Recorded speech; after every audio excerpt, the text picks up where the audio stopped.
Bonjour à tous, c'est Lam et bienvenue au Temple et aujourd'hui c'est le retour des histoires de Star Wars The Old Republic avec l'histoire de l'agent impérial Opérateur 9. Comme d'habitude cette histoire provient du Star Wars Légende et également comme d'habitude nous ne connaissons ni son nom, ni son âge, ni son espèce, ni son genre. Et bien sûr le nom d'Opérateur 9 est un titre qu'il obtiendra plus tard dans sa vie mais pour simplifier la vidéo je le nommerai comme cela durant tout le récit. Sur ce, c'est parti. L'histoire de notre opérateur commence sur Utah, une planète dirigée par les Hutt qui rassemble un grand nombre de criminels en tout genre, chasseurs de primes, pirates, etc. La mission d'Opérateur 9 consiste à s'attirer les faveurs de Nemro le Hutt pour que ce Hutt accepte de ravitailler l'Empire. Donc pour ce faire, il se fait passer pour un mercenaire du nom de Sabre Rouge. Après avoir récupéré des présents pour en faire don à Nemro pour s'attirer ses faveurs et en profiter pour l'espionner grâce à un système d'écoute disposé dans les présents, notre agent alla à la rencontre de Nemro. Suite à cela, Opérateur 9 se lança dans diverses missions pour encore plus s'attirer les faveurs de Nemro et que ce dernier commence à lui faire confiance. Pour cela, il s'allia à l'un des conseillers rapprochés de Nemro du nom de Karel Javis, qui soutient la cause de l'Empire. Et durant l'une de ses missions, il fit la rencontre de Kalio Janis, une mercenaire Ratataki assez proche de Nemro. Mais il y a un petit problème. Un des Sith a tué les fils de Karels.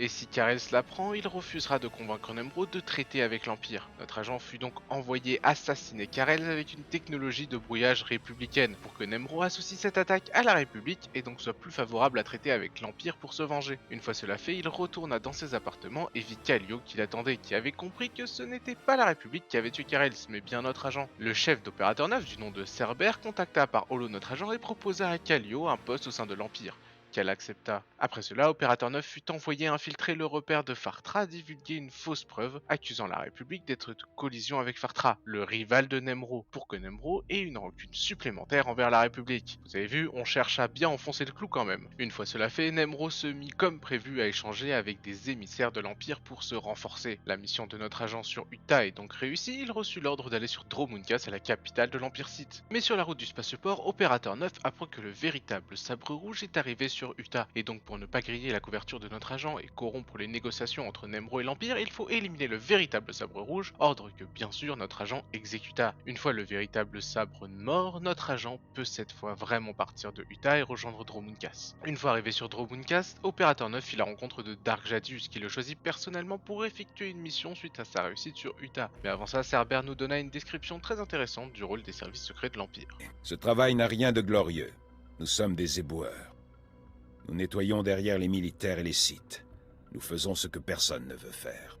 Sans nous, pourtant, l'Empire s'écroulerait. Nous faisons donc ce qui est nécessaire, même si c'est ingrat et salissant. Vous comprenez ?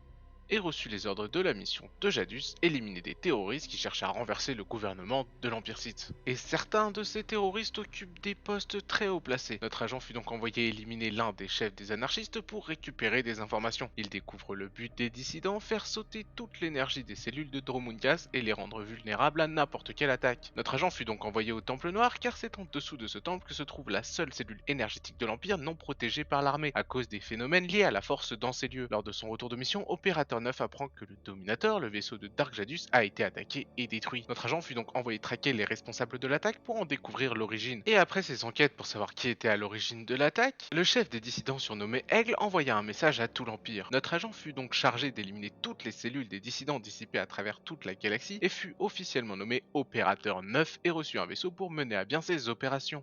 Je vous octroie un rang et une désignation en accord avec votre nouveau poste. Vous n'avez désormais plus de nom.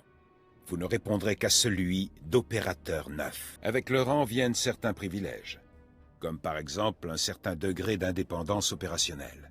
Vous pourrez recruter vos propres agents, et vous recevrez un vaisseau. Mais avant cela, notre agent fut envoyé sur Korriban rencontrer la fille de Jadus, Dark Zorid, qui va remplacer son père au sein du Conseil Noir. Après une rencontre pour le moins mouvementée, Opérateur 9 fut envoyé éliminer les cellules des dissidents sur Balmora et Narshada. Sur Narshada, il fit la rencontre d'un ancien agent impérial, qui s'est renommé Observateur X, un agent mis à la retraite par l'Empire et enfermé dans une prison de l'Empire Sith sur Narshada. Prisonnier qui briefera notre agent sur la création d'un sérum par la cellule de l'aigle, présente sur Narshada, un sérum pouvant transformer n'importe qui en assassin confirmé. Notre agent partit donc éliminer le personnel chargé de répandre ce sérum, mais pendant que notre agent neutralise la cellule terroriste, Observateur X en profite pour s'échapper. Opérateur 9 doit partir donc à sa recherche pour l'éliminer car cet ancien agent connaît trop de choses au sujet de l'Empire. Une fois Observateur X éliminé, notre agent reçut un message de Dark Zorid qui cherche à connaître les secrets de son père Dark Jadus pour être plus respecté par ses pairs du Conseil Noir. Une fois cette interruption passée, notre agent continua sa mission d'éradication des cellules terroristes, ce qui l'emmena à visiter de nouvelles planètes comme Tatooine et Alderaan. Une fois avoir neutralisé la dernière cellule de l'aigle sur Alderaan, notre agent apprit que l'aigle se cache sur Utah. Opérateur 9 se rua donc sur Utah pour enfin pouvoir éliminer l'aigle. Une fois cela fait, il retourna sur Dromundgas pour parler à Cerber. Les services secrets de l'Empire ont découvert que l'aigle n'agissait pas seul, il avait un commanditaire au sein de l'Empire. Donc maintenant, il faut débusquer ce traître et l'éliminer. Les indices sont menés au système Artus, et c'est là que notre agent découvre qui était le commanditaire de l'aigle. Il s'agit de Dark Jadus qui avait mis en scène sa propre mort pour pouvoir opérer dans le dos du Conseil Noir et des services secrets de l'Empire. Jadus a créé des armes qui pourraient le mener à diriger l'Empire, et Jadus fit une proposition à notre agent, soit le rejoindre dans son plan ou alors mourir. Proposition que je trouve personnellement assez unilatérale, mais bon, chacun son avis sur la question. Bon, cette partie-là, je vais pas trop pouvoir la résumer, car votre choix sera impactant, mais soit vous essayez de tuer Jadus et il s'enfuira, soit vous décidez de vous allier à Jadus, comme j'ai fait, et vous serez nommé Main de Jadus. Je vous avoue, j'ai surtout fait ça parce que je déteste Zorid, et vu que Jadus nous envoie la tuer, je trouvais que ça faisait un petit plus fort sympathique. Bon, je vous rassure, ce choix n'a pas vraiment d'influence sur la trame principale, donc continuons notre récit. Notre agent retourna donc devant Cerber pour se voir attribuer sa nouvelle mission, et en arrivant, il apprit qu'Observateur 2 est devenu le nouveau Cerber, et que l'ancien Cerber est devenu le nouveau ministre des services secrets. La nouvelle mission de notre opérateur est d'infiltrer la République afin d'éliminer et de récupérer les plans du Jedi et chef du SIS, Ardun Kot. Le SIS est l'équivalent des services secrets de l'Empire du côté de la République. Opérateur 9 alla donc à la rencontre de l'un des agents du SIS pour commencer sa vie d'agent double. L'agent du SIS envoya notre opérateur accomplir une première mission qui est de détruire une fabrique d'armes de l'Empire pour le tester. Une fois la mission réussie, notre agent fit enfin la rencontre d'Ardun Kot qui, à peine rencontré, fit un lavage de cerveau à notre agent qui le rend incapable de parler du SIS ou de blesser lui ou un membre de son équipe. La première mission de notre agent en tant que nouveau membre du SIS est de tuer un Jedi corrompu du nom de Kisazen sur Taris. Une fois la menace de Kisazen éliminée, notre agent décida de retourner sur Dromundgas pour essayer de reprendre le contrôle suite au lavage de cerveau qu'il a subi. Opérateur 9 apprend que le lavage de cerveau qu'il a subi par la République serait dû à des technologies de l'Empire implantées en lui pendant qu'il était dans les services secrets. Notre agent partit donc sur Dromundgas, pirata le système de surveillance des archives pour en apprendre plus sur ce système et reprendre le contrôle de son esprit. Opérateur 9 découvre que pour annuler le processus de contrôle de l'esprit, il lui faut un produit chimique appelé le Dimalium 6 stocké sur Kesh. Notre agent se rendit donc sur cette planète pour trouver ce produit et reprendre le contrôle de son esprit. Ça y est, notre agent s'est injecté le Dimalium 6, mais il faut du temps avant que le sérum n'agisse. Alors en attendant que le sérum libère totalement notre agent, Opérateur 9 retourna auprès du SIS pour s'y voir attribuer sa nouvelle mission. Sa mission l'emmena sur Hoth où il fit la rencontre de Reyna Temple, une humaine pouvant utiliser la force mais qui s'est réfugiée auprès de l'Ascendant 6 pour ne pas être repérée par les Sith, parce qu'apparemment elle ne voulait pas mourir pendant les épreuves pour devenir un Sith. Sa mission sur Hoth consiste à récupérer une navette dans laquelle il y a des codes d'accès à des armes pour le compte de la République. Une fois la mission réussie, notre agent recruta Reyna Temple pour l'aider dans ses futures missions, et le SIS contacta de nouveau notre agent pour l'envoyer sur Kesh pour récupérer une arme qui pourrait mettre fin à la guerre. Et c'est pendant cette mission sur Kesh que le lavage de cerveau prit officiellement fin. Notre agent put donc désobéir aux ordres d'Ardun Kot de rester sur place et infiltra l'arsenal de l'ombre pour mettre fin au plan du SIS et à sa vie d'agent double. Notre agent élimina donc la menace d'Ardun Kot, mais il n'était pas le seul à être un agent double au sein du SIS. Un autre agent nommé Chasseur demanda le bombardement de Kesh. Opérateur 9 réussit à s'en échapper et retourna sur son vaisseau. Après ça, notre agent retourna donc sur Dromundgas pour la première fois depuis longtemps et revit le premier Cerber devenu ministre et échangea à propos de son conditionnement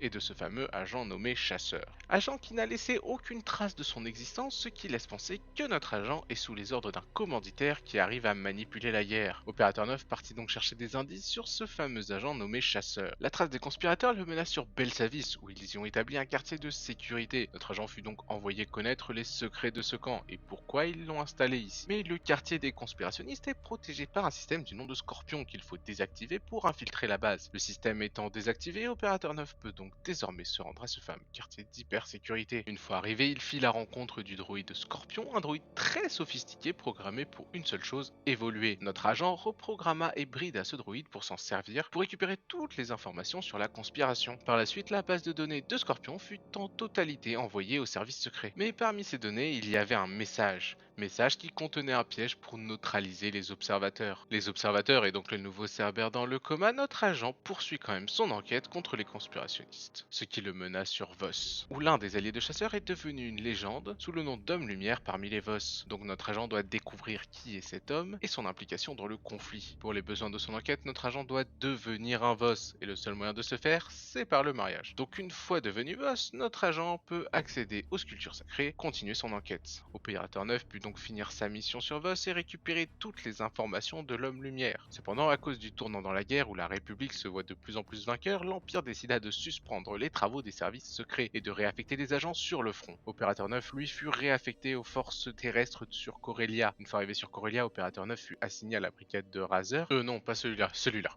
Où la mission consiste tout simplement à détruire une base de la République. Enfin, une mission simple dans cette histoire. Mais vu que la simplicité est notre agent, ça fait deux, il profita de son affectation pour Corellia pour essayer de continuer sa mission de traquer les conspirationnistes. Car notre agent pense que ce sont les conspirationnistes qui ont dissous les services secrets et qui l'ont envoyé sur Corellia. Et ça tombe bien, Cerbère est enfin de retour et bien que les services secrets aient été dissous, la mission de notre agent demeure. Opérateur 9 a donc un plan à suivre. Accéder à un vaisseau des conspirateurs présents sur la planète, se faire capturer et divulguer de fausses informations lors de son interrogatoire, ce qui permet à Cerbère de récupérer des informations et planifier un assaut final contre les conspirationnistes. Mais notre agent est observé de trop près par Chasseur et ses hommes, il doit donc simuler sa propre mort pour pouvoir agir en toute discrétion. Une fois passé pour mort, Opérateur retrouva Cerbère et le ministre des services secrets pour planifier l'assaut final sur les conspirateurs, et enfin pouvoir sauver l'Empire. Les agissements d'Opérateur 9 sur Corellia ont permis de trouver la base des conspirationnistes qu'il faut donc détruire. Notre agent arriva donc en plein milieu d'une réunion et entama les hostilités, afin d'éliminer la plupart des chefs des conspirationnistes ou au moins trouver leur identité. Ça y est, les principaux conspirateurs ont été vaincus, y compris Chasseur. Notre agent récupéra donc tous les plans et identités des conspirationnistes dissimulés à travers toute la galaxie. Opérateur 9 vient donc de sauver l'Empire tout entier en déjouant les plans des conspirateurs qui voulaient détruire l'Empire et la République. Voilà donc pour cette vidéo qui était encore une fois pas évidente à écrire,